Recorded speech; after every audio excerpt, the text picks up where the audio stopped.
9월 21일 허브교회 일부 예배에 나오신 모든 성도님들을 예수님의 이름으로 환영하고 축복합니다. 잘 오셨습니다. 네, 옆 사람과 인사를 나누시겠습니다. 생명의 나라로 들어가십시오. 네, 또 다른 분과 인사를 나누겠습니다. 사망의 나라를 피하십시오. 네, 잘하셨습니다.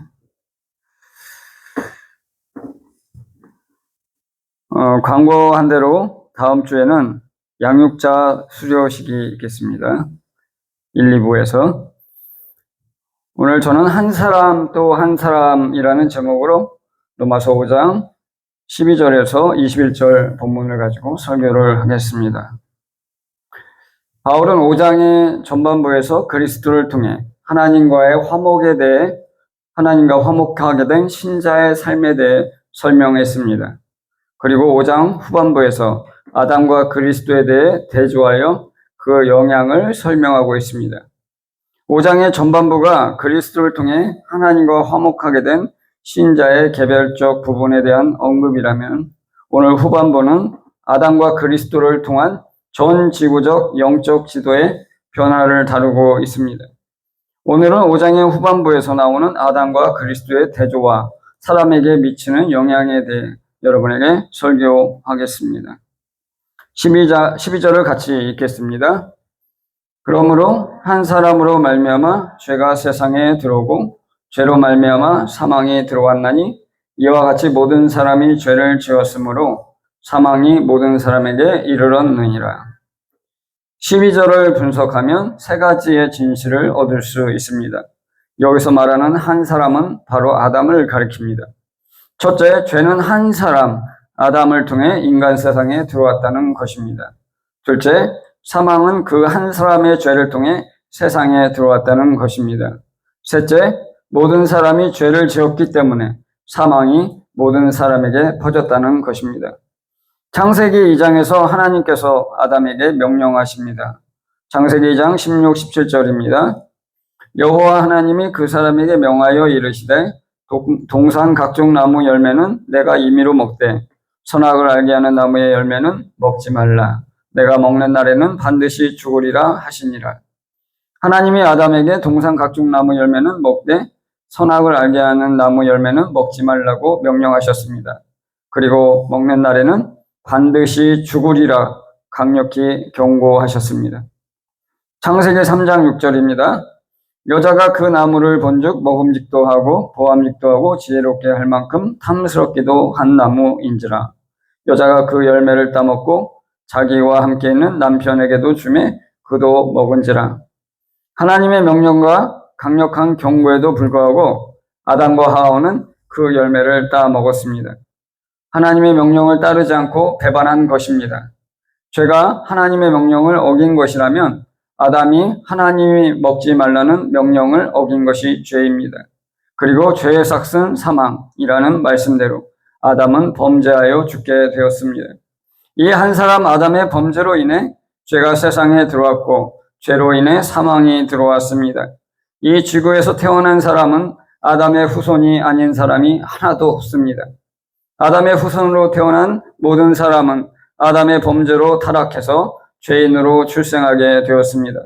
그러므로 모든 사람이 사망에 이르게 되었습니다. 금지된 열매를 먹는 행위로 시작된 범죄는 아벨의 살인, 라멜의 7배의 복수, 고대 노예의 왕국, 20세기와 21세기의 세계대전과 대량 학살 등에서 우리는 역사를 통해서 쏟아지는 파괴와 강포의 폭포를 보게 됩니다. 13절을 같이 읽겠습니다. 죄가 율법이 있기 전에도 세상에 있었으나 율법이 없었을 때에는 죄를 죄로 여기지 아니하였느니라. 율법이 있기 전에도 죄가 세상에 있었지만 율법이 없을 때에는 사람들이 죄를 알지 못했습니다. 하나님이 죄로 생각하지 않으신 것이 아니라 사람이 범죄하고도 죄로 여기지 않았다는 점입니다. 이는 아벨을 죽인 가인에게서도 드러납니다. 창세기 4장 7절은 하나님이 아벨의 제사는 받고 가인의 제사는 받지 않은 것에 분노하는 가인에게 하나님이 경고하시는 말씀입니다. 창세기 4장 7절입니다. 내가 선을 행하면 어찌 나를 들지 못하겠느냐? 선을 행하지 아니하면 죄가 문에 엎드려 있느니라. 죄가 너를 원하나 너는 죄를 다스릴지니라. 여기서 하나님은 가인에게 분명히 죄에 대해서 말씀하십니다. 가인은 아벨에 대한 시기와 질투로 불타올랐습니다. 죄가 문에 엎드려 있다는 것은 가인의 마음이 아벨에 대한 시기로 타올랐다는 것을 드러냅니다. 창세기 4장 8절에서 10절입니다. 그들이 들에 있을 때 가인이 그의 아우 아벨을 쳐 죽이니라. 여호와께서 가인에게 이르시되 내 아우 아벨이 어디 있느냐? 그가 이르되 내가 알지 못하나이다. 내가 내 아우를 지키는 자니까. 이르시되 내가 무엇을 하였느냐? 내 아우의 빗소리가 땅에서부터 내게 호소하느니라. 반면에 가인은 아벨을 죽이고도 죄로 여기지 않았고 하나님께 자복하지도 않았습니다. 가인은 동생 아벨을 몰래 죽였어도 전혀 자기의 죄에 대해 인식하지 못하고 하나님의 질문에도 솔직하게 대답하지 않았습니다. 2019년에 발생한 코로나 전염 사태 당시에 진단 키트가 없어서 세계 많은 사람들이 코로나에 걸렸어도 분별하지 못하고 그냥 감기나 독감으로 생각하고 지나갔는데 그러다 많은 사람이 죽게 되었습니다. 당시 우리나라 바이오 기업이 코로나 진단 키트를 빠르게 개발해서 국내뿐만 아니라 세계 여러 나라에 보급해서 코로나 환자를 판별해내어 방역을 할 수 있게 도왔습니다. 이렇게 율법은 코로나 진단 키트와 같은 역할을 해서 죄를 판별할 수 있게 하는 기능을 하는데 율법이 없었기 때문에 사람들이 죄를 인식하지 못했던 것입니다. 14절을 같이 읽겠습니다. 그러나 아담으로부터 모세까지 아담의 범죄와 같은 죄를 짓지 아니한 자들까지도 사망이 왕노릇하였나니 아담은 오실자의 모형이라. 아담으로부터 모세까지 아담의 범죄와 같은 죄를 짓지 아니한 자들은 바로 아담으로부터 모세까지 계명이 없이 살아왔던 사람들을 가리킵니다. 즉 그들은 율법 없이 죄를 지은 사람들이라는 뜻입니다. 그들은 하나님이 사람들에게 구체적인 계명을 주기 전에 살았으며 그래서 그들은 아담이 범한 범죄와 같은 죄를 지을 수 없었던 것입니다. 즉 이 사람들은 율법이 없었지만 분명히 죄를 지은 죄인이었다는 것입니다. 그로 말미암아 그들에게도 사망이 왕노릇하였다고 바울은 선언합니다. 아담은 오실자의 모형인데 그의 한 가지 행위가 미치는 보편적인 영향이 오실자의 행위가 미치는 보편적인 영향을 예시한다는 것입니다. 아담은 그를 통해 사람들에게 죄가 들어오게 한 존재이고 오실자는 사람들의 죄를 대속할 뿐입니다.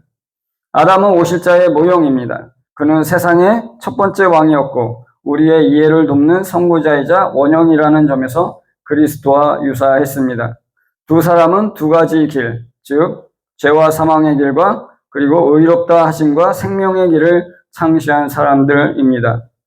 그들은 두 인류의 머리이고 지도자이고 왕, 대표자로서 서 있는 두 대표적인 사람들입니다.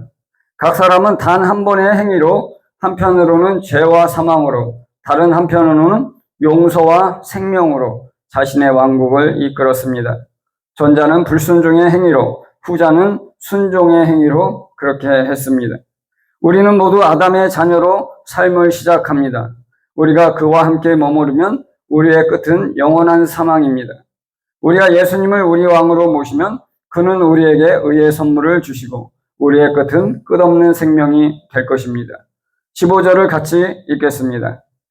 그러나 이 은사는 그 범죄와 같이 아니하니 곧 한 사람의 범죄를 인하여 많은 사람이 죽었은즉 더욱 하나님의 은혜와 또한 한 사람 예수 그리스도의 은혜로 말미암은 선물은 많은 사람에게 넘쳤느니라.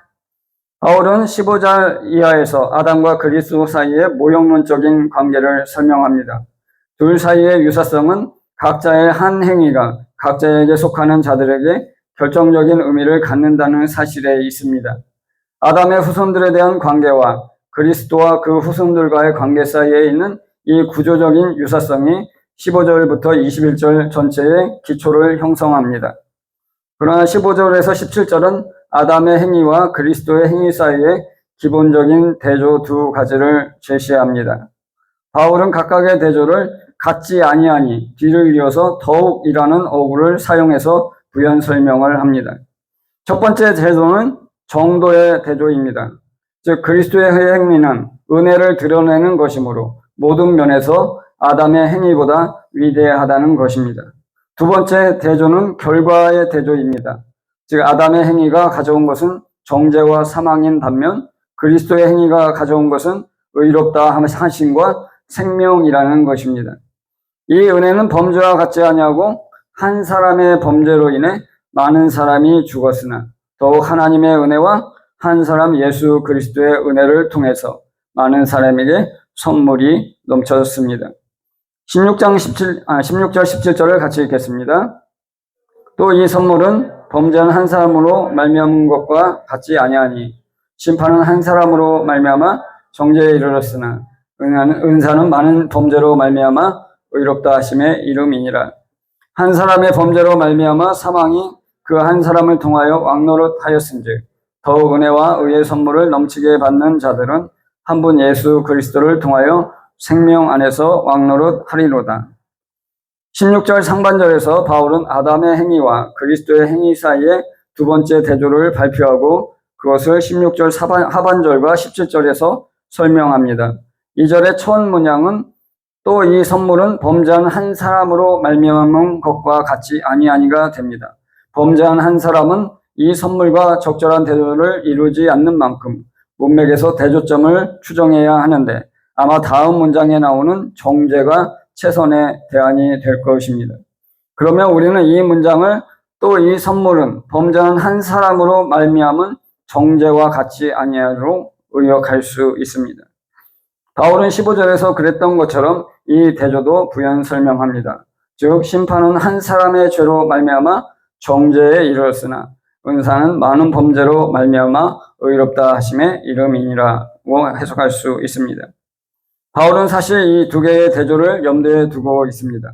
첫째, 아담의 행위와 그리스도의 행위의 결과를 두고 하는 정죄 대 칭의의 대조와 둘째, 고려되는 죄의 숫자입니다. 아담과 연관된 심판은 한 사람의 죄를 기초로 한 것이었고 그리스도를 통해서 나온 칭의의 판결은 셀 수 없이 많은 수의 죄 이후에 나온 것입니다. 그러므로 아담의 행위와 그리스도의 행위의 결과가 정반대일 뿐만 아니라 그리스도 안에서 하나님이 하시는 일의 은혜로움은 우리가 각각의 행위에서 계산되는 범죄의 숫자를 고려할 때 더욱 분명해집니다. 즉, 단 하나의 악행은 심판으로 응답해야 하고 이것은 완벽히 이해할 만한 것입니다. 그렇지만 모든 시대의 누적된 죄와 죄책에 하나님의 값없이 주시는 선물로 응답한다는 것은 인간의 이해를 완전히 넘어서는 기적 중의 기적이라 할 수 있습니다. 17절에서 사망이 한 사람을 통해 왕노릇하였으나 그리스도를 통하여 생명 안에서 왕노릇하리라는 대조를 통해서 영역적인 분리를 생각할 수 있습니다. 한 사람을 통한 사망의 나라와 그리스도를 통한 생명의 나라입니다. 생명의 나라에 속한 자들은 바로 한 사람의 범죄의 영향으로 사망의 나라에 속한 자들은 바로 한 사람의 범죄의 영향으로 타락한 자들입니다. 생명의 나라에서 왕노릇할 사람들은 바로 은혜와 의의 선물을 넘치게 받은 자들입니다. 바로 그리스도를 믿음으로 죄사함과 구원을 받은 자들입니다. 지구의 역사는 악과 선, 정죄와 무죄, 죽음과 생명의 이야기입니다. 그것은 본질적으로 두 사람과 그들의 추종자들의 이야기입니다. 한 사람은 인간의 흐름에 치명적인 세균을 방출해서 모든 방향으로 죄와 죽음이 확산되게 하였습니다. 그러나 이제 하나님의 친절이 예수 그리스도 안에서 나타나 넘치도록 하시고 죄에 있는 자를 무죄하다 하시고 믿는 모든 자에게 영생을 주시는 능력으로 왕노릇 하십니다. 허북의 성도 여러분, 사망의 나라와 생명의 나라가 여러분 앞에 있습니다. 이 둘 중에 여러분은 어디에 속하기를 원하십니까? 아직도 이 세상이 회색지대라고 생각하십니까? 여러분, 우리가 선택할 수 있는 나라는 사망의 나라와 생명의 나라 이 둘뿐입니다. 이 둘 사이에 중간지대 또는 회색지대는 없습니다. 만약 그렇게 생각하는 분이 있다면 이는 자신을 속이는 것입니다. 여러분 모두가 생명의 나라를 소유하기 위해 그리스도를 잠대게 믿고 따르기를 예수님의 이름으로 축복합니다. 18절을 같이 읽겠습니다. 그런즉 한 범죄로 많은 사람이 정죄에 이른 것 같이 한 의로운 행위로 말미암아 많은 사람이 의롭다 하심을 받아 생명에 이르렀느니라. 한 범죄로 많은 사람이 정죄에 이른 것 같이 한 의로운 행위로 말미암아 많은 사람이 의롭다 하심을 받아서 생명에 이르게 되었습니다. 여기서 한 범죄는 아담이 하나님의 금령을 어기고 선악을 알게 하는 나무 열매를 먹은 것입니다. 반면에 한 의로운 행위는 그리스도께서 모든 사람의 죄를 지고 십자가에 자신을 내어주신 사건을 가리킵니다. 여기서 생명은 육체적 생명을 가리키는 것이 아니라 영원한 생명입니다. 영원한 생명은 하나님과의 영원한 교제를 뜻합니다. 단순히 살아있는 것이 아니라 하나님과의 친밀한 교제를 나누는 생명의 상태를 뜻합니다. 하나님과 관계가 회복되고 교제를 나눌 수 있는 상태가 바로 의롭다 하심을 받은 것입니다. 반대로 사망은 하나님과의 영원한 단절을 의미합니다. 거기에는 자비도 사귐도 영광도 없습니다. 오직 끝나지 않는 형벌과 고통만 있을 뿐입니다. 19절 같이 읽겠습니다. 한 사람이 순종하지 아니함으로 많은 사람이 죄인 된 것 같이 한 사람이 순종하심으로 많은 사람이 의인이 되리라. 한 사람이 순종하지 아니함으로 많은 사람이 죄인 된 것 같이 한 사람이 순종함으로 많은 사람이 의인이 된다고 말합니다. 바울은 여기서 한 사람은 순종하지 않았고 한 사람은 순종했다고 대조합니다. 그리고 그 결과는 죄인과 의인으로 갈라지게 됩니다. 바울은 순종이라는 표현을 사용해서 순종의 대상이 누구인가를 생각하게 합니다. 그 순종의 대상은 바로 하나님입니다. 아담은 모든 인류의 조상입니다. 그의 범죄는 모든 인류에게 영향을 미쳤고 모든 인류가 죄인이 되게 했습니다. 반면에 그리스도는 모든 사람의 죄를 지고 십자가에 달려 죽으셨습니다. 빌립보서에서 바울은 그리스도가 죽기까지 복종하셨다면서 십자가의 죽으심이 그리스도의 위대한 순종이라고 선언하였습니다. 모든 사람의 죄가 그리스도의 순종을 통해서 대속하게 되었습니다. 그러므로 그리스도를 믿는 자들은 값없이 의롭게 될 것입니다. 바울은 고린도전서 15장에서 이것에 대해 더욱 분명하게 선언합니다. 고린도전서 15장 21절, 22절입니다. 사망이 한 사람으로 말미암았으니 죽은 자의 부활도 한 사람으로 말미암는도다. 아담 안에서 모든 사람이 죽은 것 같이 그리스도 안에서 모든 사람이 삶을 얻으리라. 19절을 이해하려면 연대의식이라는 기본적인 유대인의 관점을 고려해야 합니다. 유대인들은 자신을 개인으로 생각하지 않고 항상 가족, 시족, 민족의 일부로 여겼으며 그 외에는 개인으로서의 실제적인 존재 의미가 없다고 보았습니다. 어떤 사회에는 이름을 물어보면 부족이나 씨족의 이름을 대는 경우가 있습니다. 그들은 자신을 개인이 아닌 사회의 구성원으로 생각하는 것입니다. 구약 성경에 이 연대의 의식에 대한 생생한 예가 있습니다. 여호수아 7장에 나오는 아간의 일입니다. 여리고성을 공격할 때 아간은 모든 것을 파괴하라는 하나님의 명령을 거역해 전리품을 몰래 챙겼습니다. 다음 작전은 아이성의 정복이었는데 이는 문제없이 함락했어야 했으나 처참하게 실패했습니다. 왜 그랬을까요?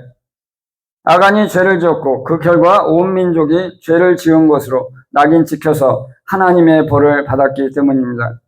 아간의 죄는 한 사람의 죄가 아니라 민족의 죄였습니다. 그 민족은 개인의 집합체가 아니라 연대의식을 가진 사람들의 덩어리였던 것입니다.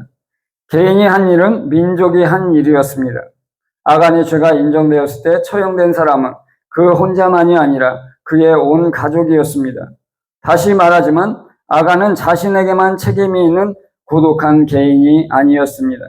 그는 분리될 수 없는 공동체의 한 구성원이었습니다. 여기서 우리는 무엇을 생각할 수 있습니까? 우리 허브교회가 진정한 한 공동체라면 여러분 개인의 죄는 여러분 개인의 죄뿐만 아니라 우리 공동체의 죄가 된다는 것입니다. 그러므로 우리 모두가 우리 공동체를 위해서 자신을 하나님 앞에 정결하게 지켜가야 한다는 책임이 우리에게 있다는 것입니다. 20절을 같이 읽겠습니다. 율법이 들어온 것은 범죄를 더하게 하려 함이라. 그러나 죄가 더한 곳에 은혜가 더욱 넘쳤나니. 율법이 들어온 것은 범죄를 더하게 하기 위해서입니다. 죄를 죄로 여기지 않는 세상에 죄가 죄로 드러나게 하는 것이 율법의 기능인 것입니다. 없던 죄가 뒤집어 씌워서 더해지는 것이 아니라 있었으나 숨겨져 있던 죄가 밝혀지고 드러나는 것입니다. 그러나 죄가 더한 곳에 은혜가 더욱 넘쳤습니다. 모세율법은 이스라엘에 있어서 하나님의 특별한 선물로 간주되었으며 종종 율법의 존재 자체만으로 이스라엘의 구원을 가시적으로 보증해 주었습니다. 그러므로 모세율법이 구원의 역사에서 갖는 역할에 관해 바울이 한마디 해야 할 필요를 느낀다는 것은 그리 놀라운 일이 아닙니다. 율법은 죄가 이미 지배하는 상황 속에 더해져 들어오게 된 것으로 그 상황을 근본적으로 바꿀 수 있는 어떤 힘도 가지고 있지 않습니다. 그럼에도 불구하고 율법은 목적을 가지고 들어왔습니다. 그러나 이 목적은 아담으로 말미암아 생긴 상황을 바꾸는 것이 아니라 악화시키는 것입니다. 율법이 들어온 것은 범죄를 지우거나 경감하거나 중화시키거나 하는 것이 아니라 더하게 하려 하는 것입니다. 어떤 의미에서 율법이 범죄를 더하게 했다는 것일까요? 이스라엘에게 모세의 율법을 주신 하나님의 목적은 죄의 심각성을 강화하는 데 있었다고 바울은 확언합니다. 아담으로 말미암아 세상에 들어오게 된 죄의 사실성과 세력은 율법으로 인하여 감소된 것이 아니라 드러나고 구체화된 하나님의 뜻에 반하는 반역이라는 새로운 차원이 주어졌으며 그래서 죄는 범죄가 되었습니다. 이렇게 생각해 보면 이해가 쉬울 것입니다. 가인이 가진 죄의 부담감과 이스라엘 백성이 느끼게 되는 죄의 부담감이 어느 쪽이 더욱 클까요? 가인의 시대에는 율법이 규정하는 많은 죄가 가려졌습니다. 그러나 율법이 주어진 이스라엘 백성에게는 많은 조항이 있었고 그들은 율법의 모든 조항을 지켜야 한다는 의무와 부담감을 가지게 되었을 것입니다. 그리고 이스라엘 백성이 자기의 죄로부터 느끼게 되는 해방감과 대속의 은혜는 가인이 가졌을 그것과는 심각한 차이가 있었을 것입니다. 처음에 나는 법 없이도 살 수 있는 사람이라 생각했는데 법이 주어지고 나서 자꾸 법을 어기게 되고 범죄하게 되는 것과 같습니다. 법 없이도 살 수 있다고 생각할 때 주어지는 죄사함과 주체할 수 없이 범죄하게 되는 사람이 받게 되는 죄사함은 어느 쪽이 더욱 감격스러울까요? 아마도 후자일 것입니다. 21절을 같이 읽겠습니다. 이는 죄가 사망 안에서 왕노릇한 것 같이 은혜도 또한 의로 말미암아 왕노릇하여 우리 주 예수 그리스도로 말미암아 영생에 이르게 하려 함이라. 이는 죄가 사망 안에서 왕노릇한 것 같이 은혜도 의를 통해 왕노릇하여 주 예수 그리스도를 통해 영생에 이르기 위한 것이라고 말합니다. 죄가 사망 안에서라는 문구는 첫째, 죄가 사망과 함께라는 의미로 해석할 수 있고 둘째는 죄가 사망을 통해서라는 도구적 의미로 해석할 수 있고 셋째, 영토 또는 영역을 가리키는 의미로 해석할 수 있습니다. 더글라스 모어는 이 세 번째 입장을 지지하는데 저도 그렇습니다. 바울은 종종 영역 또는 영토라는 면에서 생각하는데 여기서 나오는 왕노릇이라는 언어가 이 개념과 특히 잘 맞습니다. 사망은 고용의 영토를 가지고 있는데 즉 아담에 의해 결정되고 지배된 인류라는 고유의 영토입니다. 그리고 이 영토에서 죄가 권세를 통제합니다. 그러나 선물을 받는 자들은 이 영토로부터 다른 영토로 즉 의의 영역으로 이동하는 특권을 누립니다. 이 영토에서는 은혜가 왕노릇하고 생명이 궁극적인 결실을 맺습니다. 여기서 바울은 은혜에 능동적인 역할을 부여해서 은혜의 중요성을 부각시키고 있으며 그리고 의를 영생으로 가는 통로로 그리고 있습니다. 그리고 바울은 결론에서 이 모든 것이 우리 주 예수 그리스도로 말미암아라고 상기시키면서 이 놀라운 문단을 기독론적인 주제로 마칩니다. 허브교회 성도 여러분, 바울의 가르침을 통해서 생각할 때 하나님은 예수 그리스도로 말미암아 저와 여러분이 영생에 이르기를 원하십니다. 하나님이 원하시는 뜻은 지금 저와 여러분이 이 땅에서 안락한 삶을 누리는 것이 아니라 영원한 삶을 누리는 것입니다. 즉 저와 여러분이 멸망하지 않고 영생을 얻는 것입니다. 하나님은 아들의 피로 말미암아 저와 여러분을 구속하셨고 또한 종말에 있을 심판에서 저와 여러분을 구원하실 것입니다. 그럼에도 우리는 이런 하나님의 뜻을 받들지 않고 이 생에서의 안락과 만족과 성공을 쫓아가라는 경향이 강하게 있음을 부인할 수 없습니다. 저와 여러분의 마음속에 이 생에서의 안락과 축복에만 관심이 있지는 않는지 자신을 솔직하게 점검해 보기를 권면합니다. 여러분 각자의 마음속에 정말로 영생에 대한 간절함이 있습니까? 아니면 그냥 막연하게 영생이라는 것이 있다는 정도로 생각하십니까? 그것도 아니면 나는 영생을 받았으니 이 땅에서 어떻게 살든지 상관이 없다고 생각하십니까? 영생에 대해서 예수님은 영생이 하나님과 그가 보내신 자 그리스도를 아는 것이라고 말씀하셨습니다. 즉 영생이 저 세상에서 생명을 누리는 것뿐만 아니라 저와 여러분이 지금 이 땅에서도 하나님과 그리스도를 아는 것입니다. 그리고 아는 것은 만나는 것이고 교제하는 것이고 친밀한 관계를 형성해 가는 것입니다. 그러므로 영생을 정말로 갈망한다면 지금 이 땅에서부터 하나님과의 사귐과 친밀함을 훈련해야 합니다. 여러분 각자의 삶의 우선순위를 이 하나님을 아는 것에 집중하시기를 예수님의 이름으로 축복합니다. 영생은 하나님과의 영원한 사귐이나 사망은 하나님과의 영원한 단절입니다. 저와 여러분이 최후의 심판에서 받게 될 판정은 이 둘 중에 하나입니다. 여러분은 어느 쪽을 받기를 원하십니까? 그러면 이 세상에서 여러분이 받기를 원하는 쪽에 투자하십시오. 영생을 원하십니까? 영생에 투자하십시오. 지금 이 땅에서 하나님과 친밀함을 훈련하고 하나님과의 교제에 여러분의 시간과 마음과 노력을 투자하십시오. 그러면 투자하신 대로 그 날에 받을 것입니다. 같이 기도하겠습니다.